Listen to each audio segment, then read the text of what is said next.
So, welcome back to this class on hardware security. So, we shall be continuing our attack discussion on the infective countermeasure that we started to discuss in the last two classes. So, in particular we shall be talking about the attack using random fault models, and finally, we shall try to modify this countermeasure to prevent these attacks or these attacks. So, this is the infective countermeasure that we were discussing, and we already saw an attack using a constant fault model. What we were studying is whether we can do an attack using a random fault model, as we have done in the classical DFA on AES. So, here we basically have like where we stopped in the last class. So, there is a random fault that has been induced in the 0th byte of the 9th round cipher, and therefore, we have an infection shown here. Now, this fault would propagate through 3 subsequent computations, where the fault will basically infect further. One is after the execution of the 9th cipher round, second time is after the execution of the 10th cipher round, and finally, after the execution of the compulsory dummy round. So, therefore, let us see pictorially like how the faults will propagate.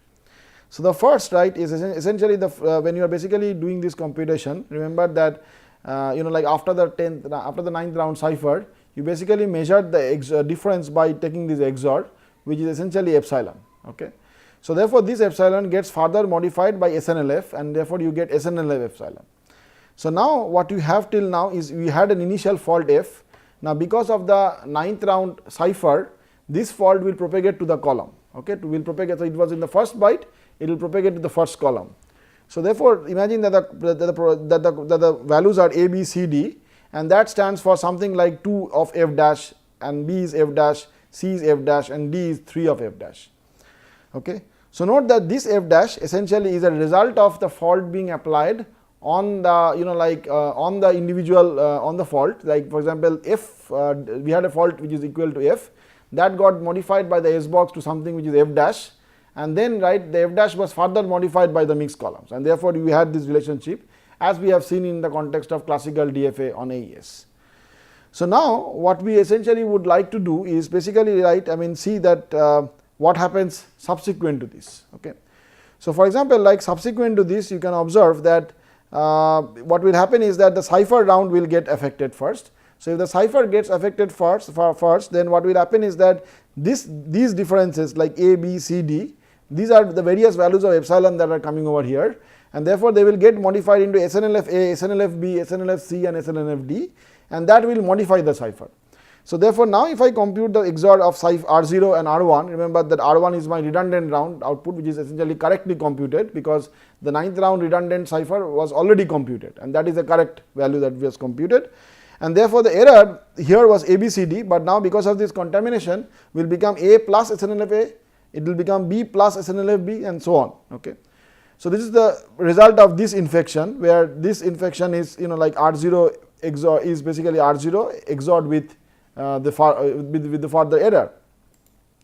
So, now there will also be an infection because of this on the dummy round, because remember that there is also an infection on the dummy round which happens, which is here. Okay. So, for example, this dummy round is also getting affected because of the fault, but this dummy round initially has a value of all betas. So, this is shown here as beta 0, beta 1, beta 2, and so on, but now because of this error, this particular column of betas will get affected by SNLF A, SNLF B, SNLF C, and SNLF D. So, you will have beta plus SNLF A, beta 1 plus SNLF B, beta 2 plus SNLF C, and this will become beta 3 plus SNLF D. Okay. And that is the result of this equation. R2 is R2 XORed with epsilon. So, now what will happen is that this will again as I said, that the next infection will happen after the 10th cipher round. Okay. So, because in the redundant round there is no like propagation of this error, but this error will propagate in the after the 10th cipher round, and there what will happen is that because of this the round function corresponding to this, remember that you already had the error as shown here as like 2 F dash, F dash, F dash, and 3 F dash. Now, because of this particular round function computation, this round function will have its own shift row and mixed columns and so on. So, because of the shift row, this column, this disturbance in this column will now get spread into the first column and all the individual columns because of the shift row. Okay. So, therefore, this value of Z0, if you observe, is nothing but in one case it was I010, for example. This is the correct ciphered input at the of the 10th round, whereas the corresponding faulty one essentially was infected by A plus SNLF A. Okay. and likewise here it was B plus SNLF-B, and here it was C plus SNLF-C, and here it was D plus SNLF-D, which essentially gets XORed by an S box, and again this is my corresponding differential. And therefore, this differential stands for Z0, likewise for Z1, Z2 and Z3. So now after this, right, again there will be a contamination of the cipher round because of this equation R0 plus epsilon, and therefore this Z0 will get further contaminated and become SNLF Z0.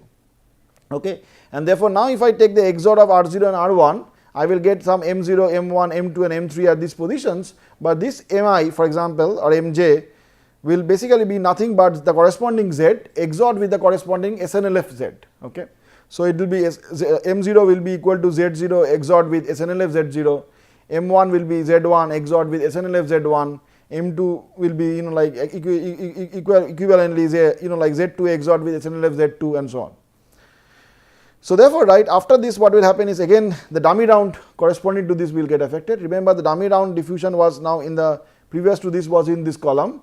Now what will happen is because of this particular error, remember that error, right, essentially is nothing but SNLF of Z0, SNLF of Z1, SNLF of Z2 and Z3. Okay. But the positions are here, the positions, right, for this particular error are at this position, are at this position, at this position, at this position and this position. Okay. So therefore, right, there will be these contaminations which are affecting further this like XOR of R2. So this is your the value of beta, the value of R2.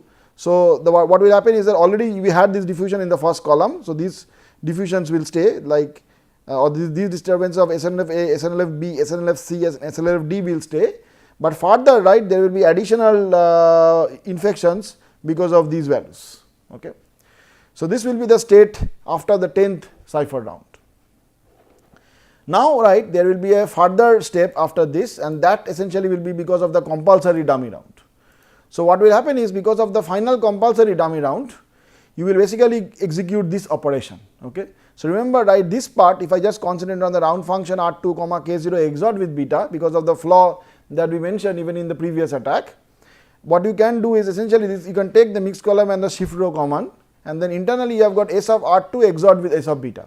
Remember that R2 is not anymore beta. So now if you take the XOR of S of R2 and S of beta, then you observe here that everything here is like these positions, for example, beta 4, beta 5, beta 6, beta 8, beta 9, beta 12, beta 14, beta 15 and beta 11 remains the same as that in the original beta matrix. Okay.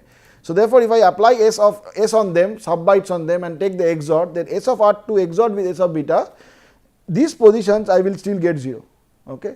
And whereas, right, at these positions I will get further diffusion, and the diffusion will be because of like S of beta 0 XORed with this value, likewise like this value XORed with S of beta 1 and this value XORed with S of beta 2 and so on. So actually, right, this will be yeah, so basically I am just considering the differences actually. Okay. So therefore, right, you can make this correction that this is S of beta 1 XORed with SNLF beta or B XORed with S of beta 1. Okay. So I am considering here, so let me make this correction. This will be actually S, this will be S and this will also be S. So I am considering the difference of the S box outputs. Okay. So likewise here already we have the SS. So somehow this is a mistake over here. So now if we apply like shift rows and mixed columns, so you can kind of denote these values as F1, F4 and so on basically. So I have just kind of substituted these F values for compactness. And now because of the shift row and the mixed column, what will therefore happen is because of the shift rows, this value, right, will get shifted like this, and accordingly, like I am considering a one position shift. So this F7 will come here, this F4 will come to this position. Okay. And you will get this arrangement. And likewise, right, this F2, F5 and F2 will basically swap, so you will have this value, and likewise F3 and F6 will shift by one location to the right, so you will get this. So now if we apply mixed columns, again you have this matrix, so if we apply, then finally, right, you will get this as your result. So therefore, right, what essentially is the meaning of this particular or impact or influence of this is essentially observed here, that if you now take this difference, right, this difference will further affect R0, and therefore the final difference between the correct and the wrong, right, essentially will be this, because remember that already we had a diffusion which was like this. Okay. Now, because of the further diffusion which is coming because of this difference, you will essentially get like this contaminating the differential, but you will also have the original M0, M1, M2 and M3 differential being also there. But now that means, right, that the differences that we have basically infused, or rather the infections that we have created, we observe that they are not random. Okay. For example, if I observe these 3 bytes, I can easily get the value of F3. Okay. And therefore, I can remove this difference and get the original value of M3. Likewise, if I like consider for example these 3 positions, okay, you have got F1 and F2, and therefore, right, using that you can again obtain the value of F1, F2. Okay. So likewise, you have got like here like for example you can observe that what I'm basically saying is that you can solve this equation, get the value of F1, F2, you can solve this, get the value of F3. Likewise, here you can solve and get the value of F4, F5 and F6. Here you can solve the value of F7, and you can remove these disturbances, and you can get the original value of the difference as like M0, M1, M2 and M3, which gets exposed to the adversary. So therefore, right, the adversary now has got the value of Mj, which stands for Zj XORed with SNLF Zj, if you remember previously. And remember again that SNLF Zj is a finite field inverse. So therefore, you would expect that there will be 2 solutions for each Zj. Okay. And therefore, the number of values, right, for Z0, Z1, Z2 and Z3 will be 2 to the power of 4, because every value of Z0 will have 2 possible solutions. Okay. So therefore, right, if I already know the value of t, so the question is how many values of t star will be there. Okay.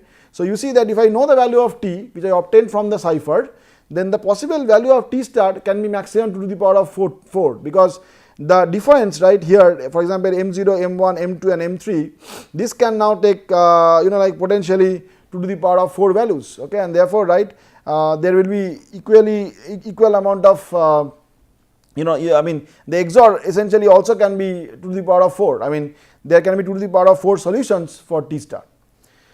So what you will basically now do is you will have the t and the t star, which are your 10th round outputs, and the rest of the attack is very simple. So what you basically do is that now you basically just guess the 10th round key, which is a quartet of the key, and check for the expected relations in the 9th round output. So remember that the 9th round output, this was my disturbance, where the disturbance was only in this column. So this, right, essentially is nothing but 2f dash XORed with SNLF of 2f dash, and that you can again obtain by inverting S inverse and applying it on T0 XORed with the 11th round K0, that means the last round K0, XORed with S inverse applied on T0 start XORed with K011. Okay. So likewise you can do it for the other ones, and therefore you can again start making guesses of these K quartets and trying to see how many of them solve. So this is essentially quite similar to the classical DFA on AES that we have seen. So now the complexity can be worked out like this, that is there are 2 to the power of 4 values of T start, as I already said, and if I solve this equation, right, roughly 1036 candidate values for the 4 bytes of K11 will survive this test. Okay. And therefore, right, there are 2 to the power of 4 into 1024 candidates values, because T star can also take 2 to the power of 4 values. Okay. So if you repeat this attack with another pair of faulty and correct ciphertext, then it gives at most 2 candidate values.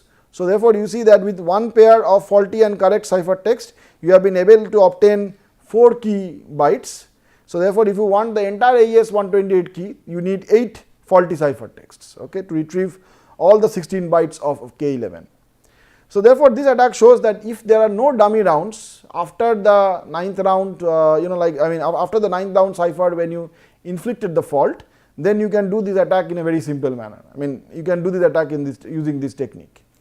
But now we will also see that we will relax this condition and see that the attack can be made to work even if there are random dummy rounds. For example, the favorable condition, right, is depicted in this diagram. That means I am trying to induce the fault at the 9th round cipher followed. So there can be like these possibilities, there can be these possible cases. So what can happen is that there is a following 10th redundant round, there is a 10th cipher round, and there is a final compulsory dummy round which is happening. Or it can also happen that when I am inducing the fault, the 9th cipher round has already taken place before, and this is the 10th redundant round which is taking place, and then, right, I mean there is a random dummy round which is happening after this. Okay.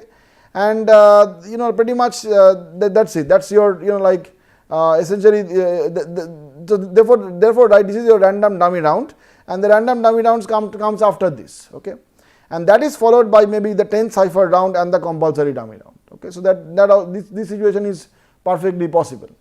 Or it can also be happening in this way, that when I am inducing the fault happens in the random dummy round, and after that the 10th redundant round gets executed, that is followed by the 10th cipher round, and that is followed by the compulsory dummy round. That is also possible. Likewise, it is also possible that when I am inducing the fault, right, then the fault is in this random dummy round, then again there is a random dummy round, and that is followed by like 2 executions of the actual and the redundant cipher, and of course like there is a final compulsory dummy round. So that means, right, this essentially has to be the 10th cipher round.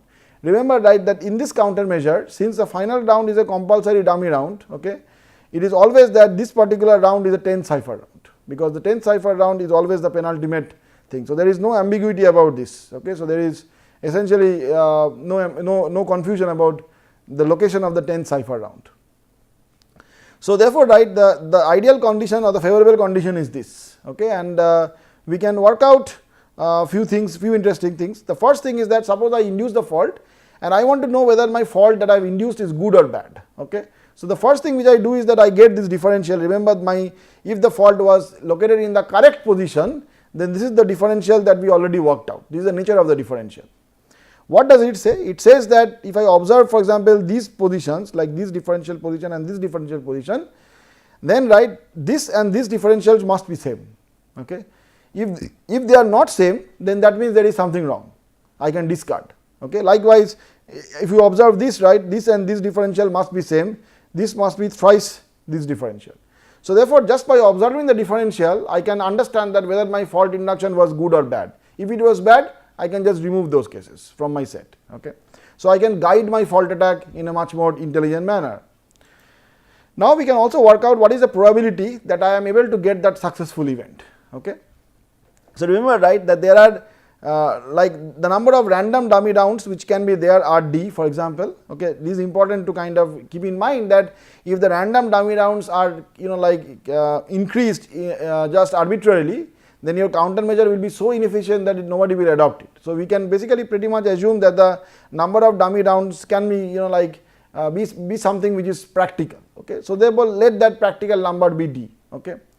But this can happen in any arbitrary order. So that means, right, remember that there are already 22 rounds which are part of your actual cipher and redundant round, because it is 2 into 11 plus d dummy rounds plus a final compulsory dummy round, okay. So when I am saying random dummy rounds, I am not including the final compulsory dummy round. So therefore, right now my target position is basically 22 plus d minus second round function, because when I am inducing the fault, this is my position where I want to induce the fault, and that essentially stands for 22 plus d minus 2. So that is my position where I am injecting the fault. So now the question is, right, and also, right, keep in mind that 22 plus dth round is always your 10th cipher round, okay. So the probability that the 22 plus d minus 2th round function is a 9th cipher round can be worked out easily as this equation, okay. So in the denominator you have all possible sequences. Remember, there are 21 21, for example, because you can exclude the final dummy round, because that is nowhere coming into your into your consideration, as well as the final compulsory dummy round. So if you leave out that, then there are 21 other rounds which are of consequence, because it is 20 plus 1 redundant round. I mean that means the 10th redundant round. So there are 21 such rounds. Along with it, there are d rounds which are dummy rounds, which are randomly occurring. So therefore, right, if I consider any arrangement of them, then that will be 21 plus d factorial, and that I will divide, of course, by 21 factorial and d factorial, because they are this by applying a simple arrangement argument basically. So now likewise, right, if I consider in the numerator, I am basically finding out the cases where I am more interested, okay. Here that means, right, I am kind of assuming that or rather I am fixing the position, okay. I am fixing the position, which means that I am considering this case where this is my 9th cipher round, and therefore, right, I am basically allowing the others to kind of pretty much vary, okay. and therefore, right, this will basically work out to something like 19 plus d factorial divided by 19 factorial and d factorial. And one can work out that if I put say d equal to 20, which means even if I allow like say almost double the number of dummy rounds to occur, then the probability that the 40th round function is a 9th cipher round is nearly 0.26, okay, which is quite high. That means if I try say 100 times, then 26 times I will be able to hit the correct position. And also keep in mind that like you can guide your attack. That means if there is a wrong case, you are not using them in your equations, you just simply throw them, because you know from the differential whether they are good or bad. So therefore, right, a simulation result is shown here. That means if I increase the number of dummy rounds, of course the number of faulty encryptions will increase, but at the same time, even if d is 30, you still require around 300 encryptions or 300 faulty encryptions, which is not really so high to get the correct key. And remember, the correct key means the entire correct key, and this includes all the possible requirement of 8 faulty ciphers. Okay. So therefore, right, the flaws in the countermeasure can be summarized as, so therefore the countermeasure is completely broken, and therefore like it again shows the power of faults in context to cryptanalysis and in context to developing secured cipher implementations. And what we see here is that the last cipher round is always the penultimate round, which is a weakness in the countermeasure. The attacker can verify the target round using side channels, and merely infecting all bytes in the output is not sufficient. The infection technique should result in a cipher which nullifies any effect to hypothesize the key. And the countermeasure itself should not leak. For example, in the previous case when we did the countermeasure, because of that major flaw that we pointed out, the countermeasure itself was leaking. Okay. So now we basically want to develop a better strategy for protection. So what we do is that we now use a random string and call it as RSTR, which is basically a t-bit random string, okay, where t is a constant. So now what we do is we allow 2n ones, and the ones basically correspond to AES rounds, again out of which n are redundant. Okay, so we allow them like n redundant and n ciphers, and that's why totally there are 2n like 2n ones which corresponds to AES round, again out of which n are redundant and the rest are cipher rounds. That means, right, there are t minus 2n positions which are essentially 0, and they stand for dummy rounds. Okay. So now what we do is we basically we develop or define a Boolean function and call this as BLFN, which basically maps all 128 bit non-zero input to 1 and a 0 to 0. That means a BNLF or BLFN applied on 0 will be equal to 0. So this 0 will get mapped into 0, but for all other cases, right, it will map, that means for all other 128 bit non-zero values, this will result in 1. Okay. So remember, this is a Boolean function as opposed to the previous SNLF function, right, which basically resulted in an like 8-bit value. Okay. So now here is a pictographic description of how the countermeasure works. So we basically apply this BLFN both at the XOR of the redundant and the cipher and the dummy and my reference beta. Okay. So now this beta is a secret which I don't allow the attacker to know previously. So now what I do is basically, right, apply or like compute an OR function between the output of this BLFN function and the BLFN function for the XOR of the dummy and beta. I initialize again the dummy to beta. That means if I make it beta, then beta XOR with beta will be 0, and therefore initially delta will be equal to 0. And for all situations when the redundant and the cipher are same, this will also be 0, and therefore gamma will also be 0. And therefore 0 odd with 0 will also result in 0. Okay. So therefore, right, this is the complete workout of the solution. So therefore here this particular value has been inverted, and I will explain why, and therefore now you basically kind of pretty much multiply. So this is a bitwise ANDing, for example, which you do with the cipher, and in this other path you basically take this OR output. So this is the same output in both cases. This OR is basically again like applied and again you do a bitwise ANDing with the dummy output, and then like you XOR these results and generate the final cipher. Okay. So what does it imply? So suppose like that the gamma is equal to 0 and delta is equal to 0, which means it's a normal operation. Then this 0 and odd with 0 will result in 0. Therefore this will get inverted, this will become 1. So the cipher will pass. Okay. whereas if this is 0, this will get like ANDed with 0, and therefore the dummy will become 0, and therefore you will get the original cipher. On the other hand, right, if there is a fault, for example, in this case the fault is suppose here in somewhere in the redundant or in the cipher, this will result in a non-zero value here, which will get converted into gamma, which is equal to 1, and therefore this will become in 0, and therefore this cipher will not be passed. Okay. So what will basically get passed is a random matrix, and therefore the attacker will see this random matrix. The same thing will hold, like if there is a fault in dummy, for example, then also this will result in 1, and therefore this again will be a random matrix.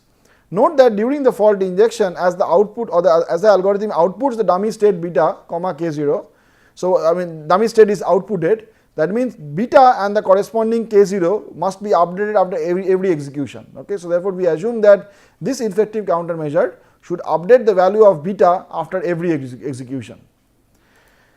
So therefore, right, in this case the fault injection in any of the cipher, redundant or dummy round, will result in every byte in the resulting cipher text is infected with a different value, because every time it will be a random output which is being generated, completely uncorrelated about the secret key. The resulting infected faulty cipher text is completely random, and more than one random dummy round like can happen after the last cipher round, because remember that we had this RSTR bit sequence, and it can pretty much happen that the cipher round or the final cipher round happens somewhere else, after which you have got a sequence of dummy rounds. Okay. So therefore, right, more than one random dummy round can happen after the last cipher round. So the improved countermeasure protects not only against SPN, but also can be adapted for Feastel kind of ciphers. So the modified infective countermeasure is therefore claimed to be secured in the random fault model. At least the attacks that we have seen previously will not work. However, it can still be vulnerable against a specific fault model which we are not keeping in the scope of our discussion, which is called as instruction skip model. So there could be certain fault models where because of the fault a particular instruction can get skipped, or even an instruction can get converted into some other instruction. Okay. However, this is beyond the scope of this work, and if you are interested, then you can have a look at this particular reference, where we have more discussions on this infective countermeasure and how it can be made vulnerable against an instruction skip attack, and as well as how it can be made secured against even against such kind of threats. So to conclude, infective countermeasures aim to overcome the deficiency of detection based countermeasures. It does not have an explicit comparison step as we have seen in the detection countermeasures, and rather than it does not stop the differential aim, it basically aims to randomize the output and make it kind of infected or uncorrelated with the secret key. We discussed a proposal for infective countermeasure for AES and also discussed about its pitfalls, and finally we discussed about a modified countermeasure which essentially is more robust and which essentially can prevent the attacks, at least that we have seen in the constant fault model and also in the random fault model. Okay. So this brings us to the end of this class, and thanks for your attention.